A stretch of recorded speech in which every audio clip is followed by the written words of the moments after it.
Assalamualaikum, salam sastra. Saya Helvitiana Rosa.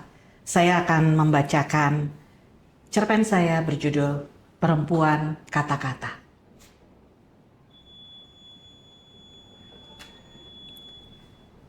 Setiap kali bangun tidur di pagi hari, gadis itu akan selalu menemukan seorang pria mengasah belati di ujung tempat tidurnya.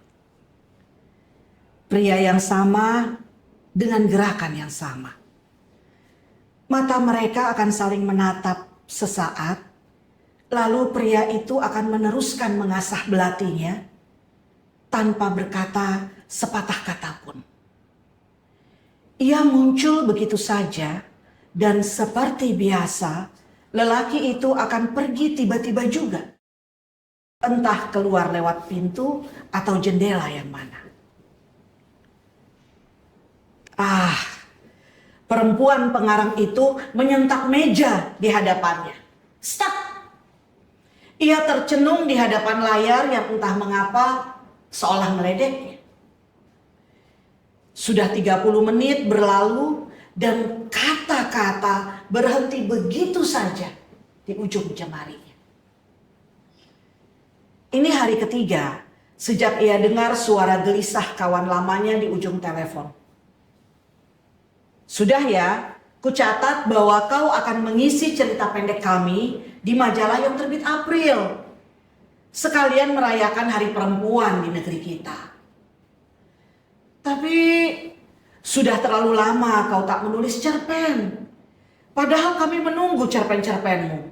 Banyak kisah yang bisa kau angkat, realis atau surrealis, terserah kau saja. Yang penting jadi sebuah cerpen yang bagus untuk kami. Ia ingin membantah, tetapi sesuatu yang cukup berat menindih lidahnya. Menulis baginya bukan basa-basi, bukan juga semata untuk mencari uang. Menulis adalah soal menyampaikan sebagian isi jiwanya, meski itu hanya sebuah cerita pendek atau puisi. Ia tak pernah mau menggadaikan karya-karya fiksi maupun non-fiksinya untuk apapun. Harus ada sesuatu yang menggerakkan nuraninya, baru ia bisa menulis. Kadang kawan-kawan penulis lain sering menertawakan pendiriannya.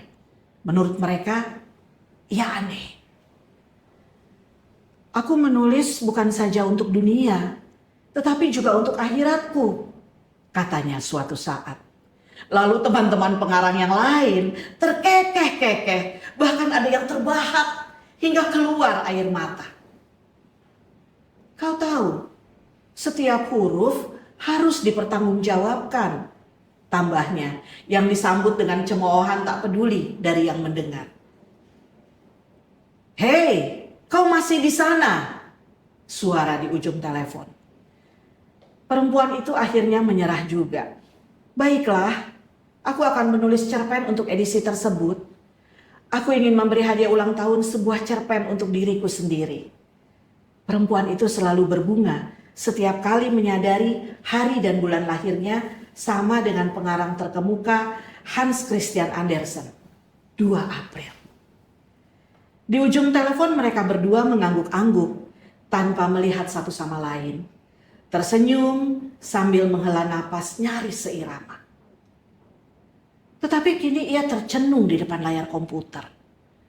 Layar yang kembali kosong melompong karena satu paragraf awal yang ia tulis telah ia hapus kembali begitu saja.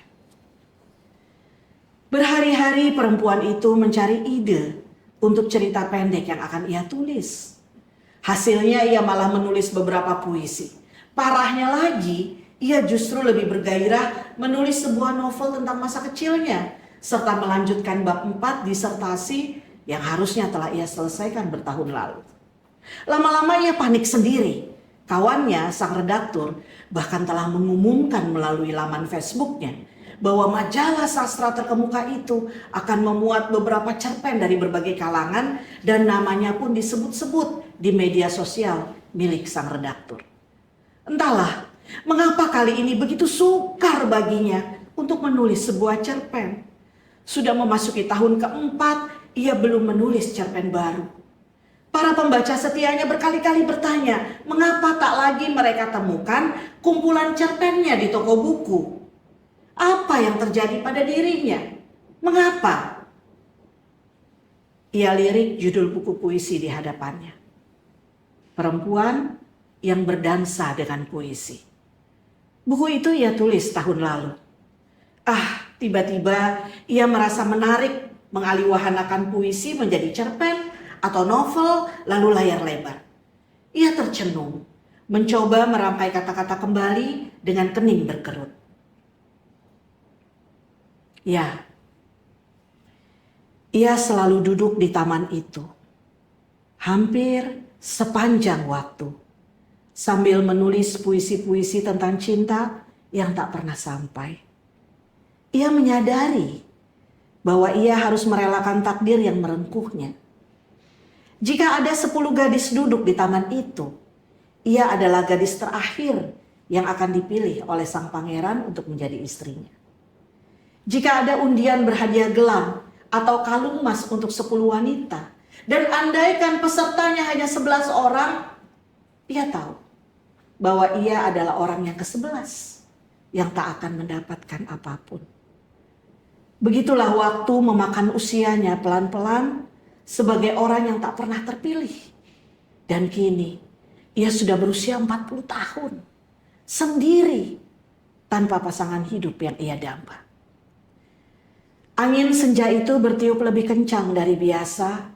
Nyaris menerbangkan selendang putih yang ia lilit begitu saja menutupi kepalanya. Sayup-sayup ia dengar suara kering sepeda seorang kakek tua yang setiap sore melewati taman itu. Biasanya si kakek membungkuk sesaat, menyapa sambil bertanya, "Belum pulang?" Lalu tak lama di belakang si kakek biasanya muncul seorang pemuda tampan yang selalu jalan dengan gegas dan lewat begitu saja. Ia pikir mungkin usia pemuda ini 20 tahun lebih muda dari usianya.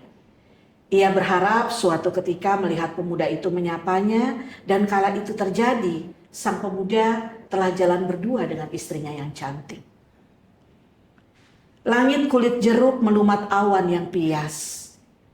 Angin senja itu bukan hanya menerbangkan angan dan kenangan, tetapi desaunya melayangkan sebuah foto yang tiba-tiba jatuh di pangkuan perempuan itu. Ia terkesiap. Perlahan jemarinya meraih foto itu. Seorang pria gagah berkemeja biru tersenyum padanya di antara sinar senja yang memerah menambah rona foto itu. Seorang pria gagah. Siapa? Foto siapa dalam genggamannya itu? Tiba-tiba saja ia merasa tersedot oleh harisma orang dalam foto tersebut. Siapa lelaki itu? Mengapa fotonya jatuh tepat di pangkuanku? Mungkinkah ini takdir? Lalu ke arah mana ia kini harus melangkah? Sang pengarang tergeragap sendiri dan merasa harus berhenti menulis kisah tentang perempuan yang menghabiskan waktu terlalu lama di bangku taman kota sunyi itu. Terlalu melankolis. Ia harus menemukan ide lain. Ia buka-buka lagi media sosial berharap dapat ilham dari sana. Namun ia terpaksa menelan kejengkelan demi kejengkelan atas ragam berita kebencian dan gosip murahan yang berseliweran. Perempuan cerpenis itu sempat terpekik saat menonton video 59 detik di Instagram tentang seorang wanita kaya yang melabrak selingkuhan suaminya. Alih-alih memuat adegan saling dorong, saling jambak, cakar, atau jenis baku hantam lainnya, video ini justru menunjukkan istri sah tersebut menyawer uang. Konon sebesar 500 juta rupiah. Dalam pecahan 50 dan 100 ribu rupiah ke arah sang pelakor. Perebut laki orang.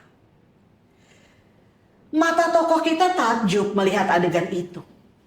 Mengapa? Mengapa bukan ia yang menemukannya dan menuliskannya sebagai cerpen?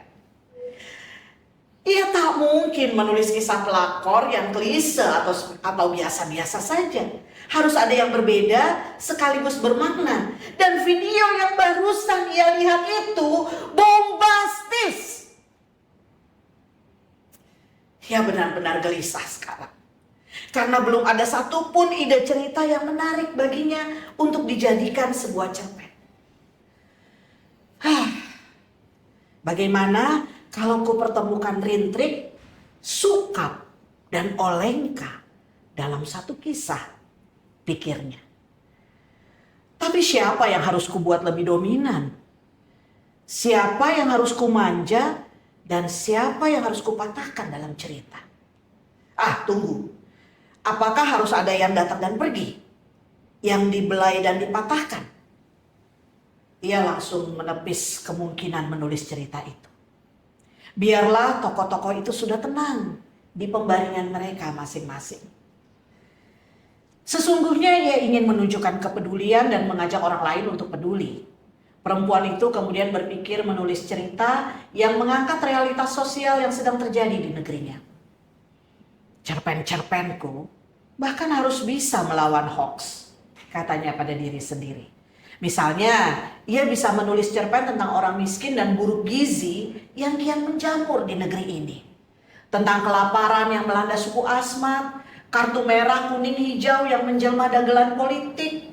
Tentang bangunan-bangunan baru 2 tahun yang tiba-tiba ambruk dan membawa korban cukup banyak. Bagaimana bangunan yang terbuat dari beton bisa serapuh itu? Juga tentang hutang luar negeri yang membubung tak terbendung.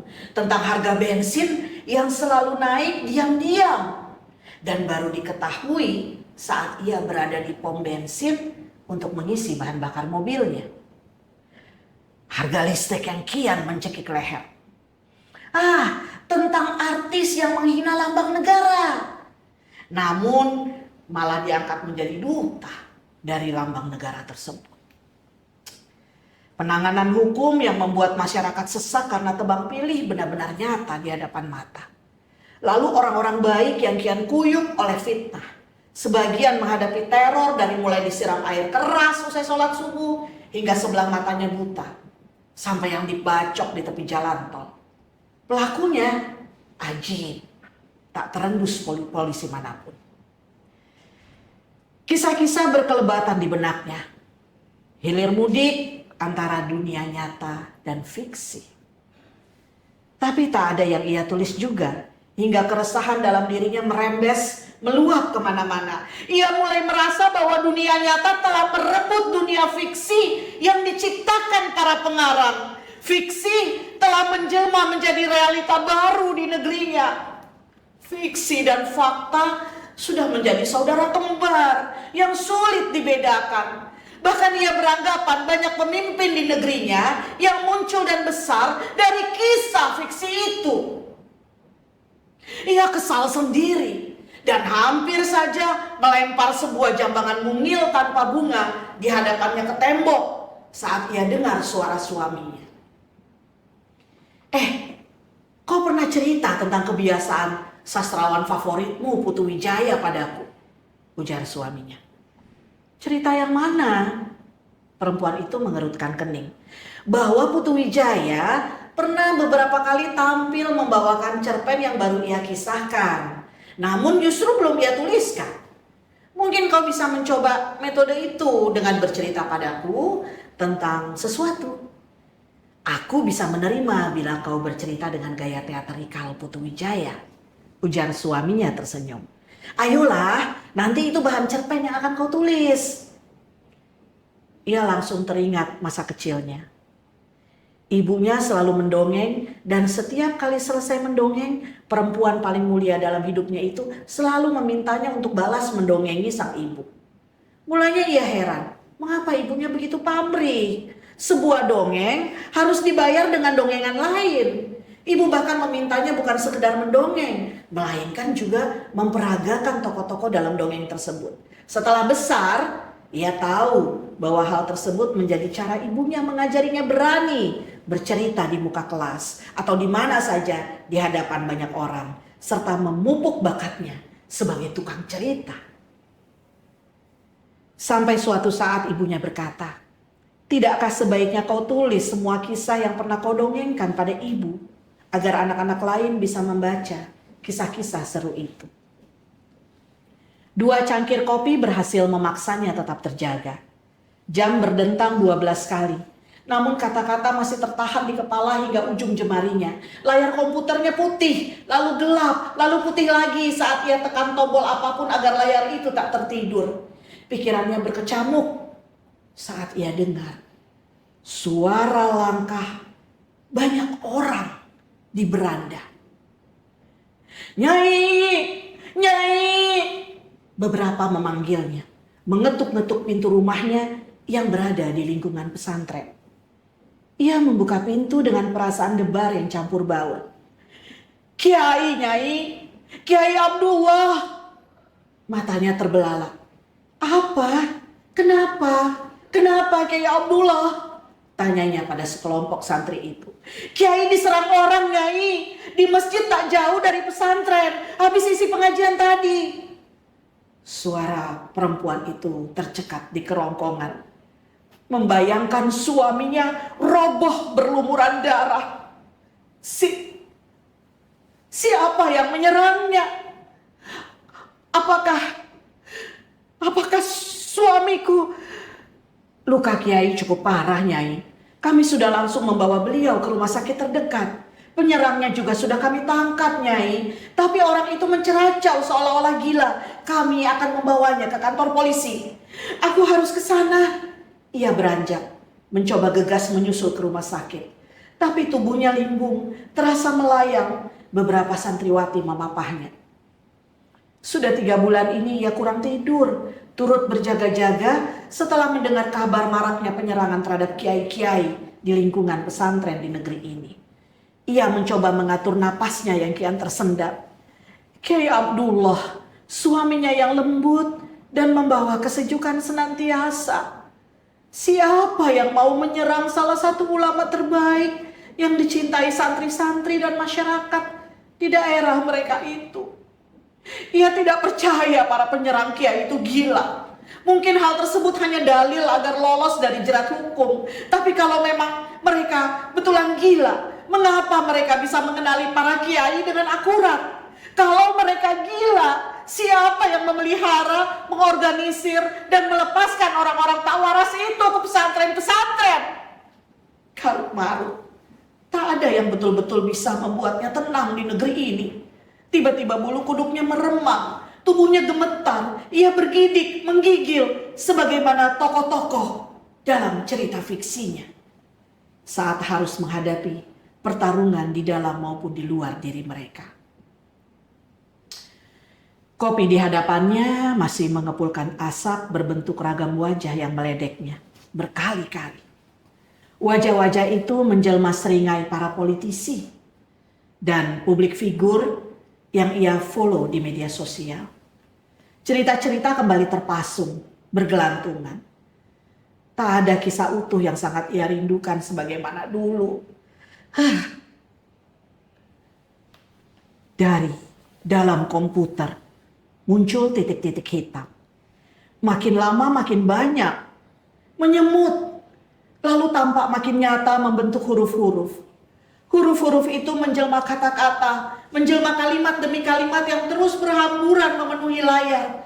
Ia terbelalak sambil sesekali mengucek-ucek kedua matanya. Kata-kata terus mengalir, berloncatan di hadapannya, keluar dari komputer. Beberapa terjun bebas dari atas meja komputer. Dan di dalam televisi 32 incinya yang menyala, kata-kata berkerumun, keluar dan mengaum-ngaum. Ia menjerit, melempar ponselnya saat ia dapatkan kata-kata telah beranak pinak di ponsel tersebut. Mereka berterbangan dari komputer, televisi, ponsel, lalu hinggap di langit-langit rumah, memenuhi pinggiran jendela dan pintu, lalu memenuhi ruang-ruang kosong di rumahnya. Panik, perempuan itu mengira dirinya sedang tertidur. Ia cubit lengannya kuat-kuat dan mengadu sendiri.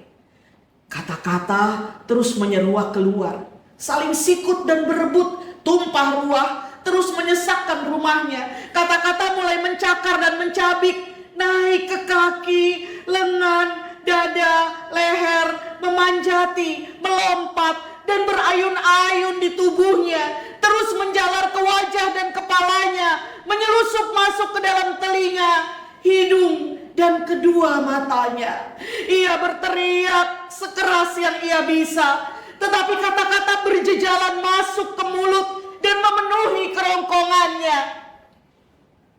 Sesaat sebelum terjatuh, sekilas ia lihat sebuah belati besar terbuat dari kata-kata menancap tepat di jantungnya. Depok, 2 April 2018, dimuat di majalah sastra Horizon 2018. Terima kasih.